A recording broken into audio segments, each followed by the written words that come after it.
Race 5, the Moet and Chandon, or the Moe and Chandon, depends on who's Champagne Stakes. I wouldn't know, mate. I just drink reading beer. it. It's the 150th edition of the great. Champagne Stakes. Excellent. Have you heard anything about that before you read it in the form guide? No, you wouldn't know about it, would So you? why would they put it in there? I don't know. They haven't built it up, that's for sure. All right. How is it the 150th Champagne Stakes? So this race has been around longer than the Slipper then? Yeah. Obviously, yeah. Long time.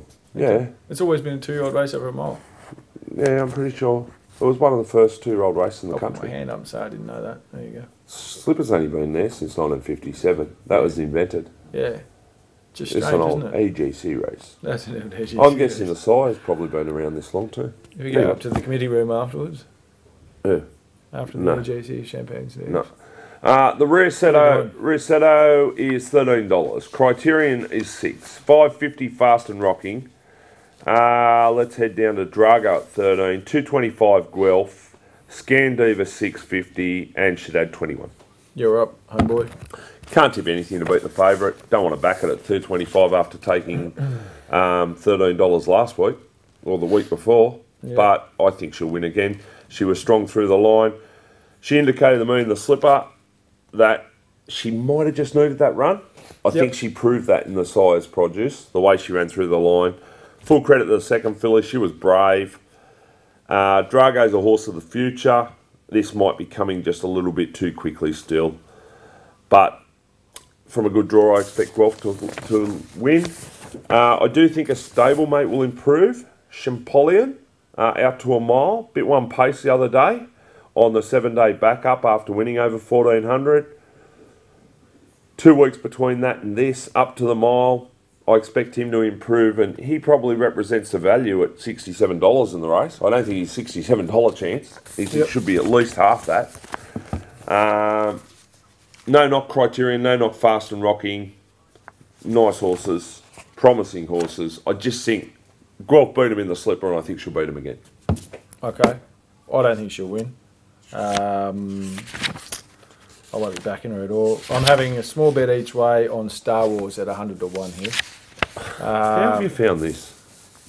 How I found it's only had 2. Well, are we going to get a good track, do you think, on Saturday? A couple of people No. saying we'll get good. Oh, we'll get a better track.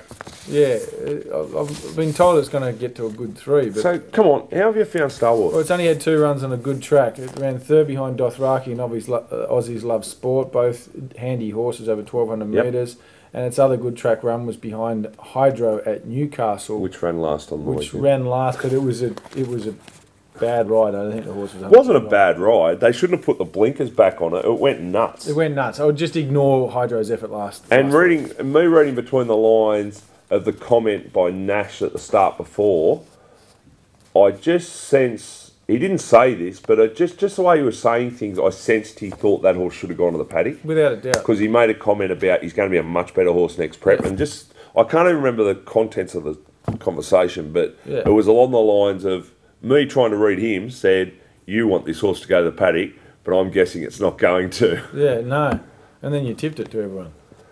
Yeah, but I did say it was under the odds. Oh, mate, he's just a horse What I got did a he good start? opinion of. What did he start? I don't know. He started well in the market last week, didn't he? Yeah, I just think he's a really nice horse for the future. Well, this thing started $6.50 against it at Newcastle that day. It was a really good run. Since then, it's just had 2 runs on wet tracks. It goes. I spoke to Scott Asprey out at Canterbury last week, and he said he's an absolute duffer in the wet. Cannot go a yard in the wet. So What did he run it for? Well, I think what's probably happened is he's accepted on the Wednesday, thinking not too sure what they would get. And mate, look, I don't know. You'd have to ask Scott why he ran it on a heavy 9. When I spoke to him at Canterbury on the Wednesday, I think it was like a dead 5 or something at that stage, wasn't it? So, I just think the horse can improve. It's just got. Put it this way, I think its form's largely inconclusive over a mile on a good track. Needs to find a furlong.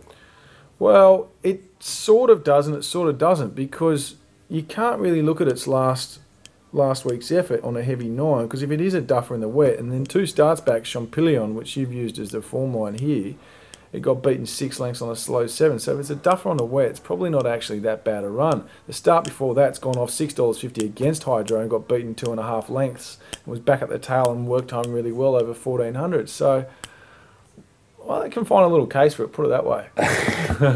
It's little, all right. Hey, we found a case for Illo a couple of weeks ago, and it ran third at 100s. Illo. Good old Why Illo. Illo? Illo had some prize. Well, what I'm saying is this bloke doesn't have... I don't think he's got enough against him over a mile on a dryish track. There's not enough to say he's 100 to 1 chance on a dry track over a mile. Head to head, I'll give you a 5-length start. You're on. 50? 50.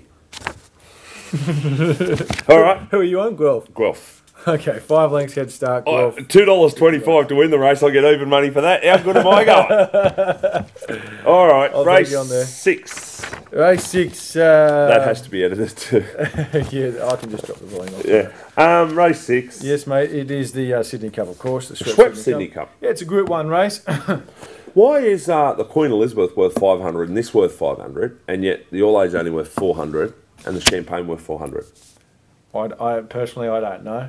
Why don't the ATC put the fields out for these good Group 1 races on Tuesday instead of Wednesday, just for this meeting? I don't know. Why Is don't it maybe because no one's brought it to their attention, they can't think for themselves, or...? It could be because of that. Maybe telling the media where to stand for post-race interviews is hopefully slightly higher on their agenda after what happened last week. That was a disaster. I'm not one to go on and bag. Go on, give it to them. Give it to them. But I've got to say, I never ever bag, but I've got to say that it is terrible what happened there last week. And I'm not saying people haven't worked hard to try and get Randwick ready, but like I was watching owners and trainers running in different directions. They had no idea. We had no idea. There needs to be a little bit of continuity, gentlemen. And ladies, let's not be sexist. Anyway, Sydney Cup. What's doing? That's my rant. I don't have any either.